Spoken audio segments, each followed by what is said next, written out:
Guys, today we talk about how can you fix this problem or know how you can do that on your Zello app.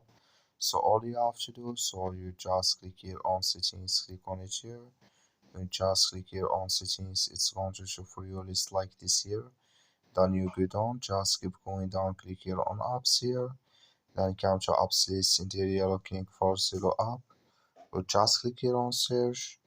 Then here add Zello app is going to show for you like this, click on it. So then it's going to take you to this list here. Click on force stop, click on OK.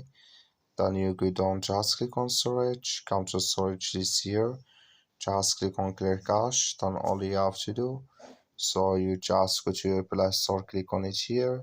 Indeed, you search for Zello app, it's going to show for you like this. You will find here update, click on it, and it's going to work with you.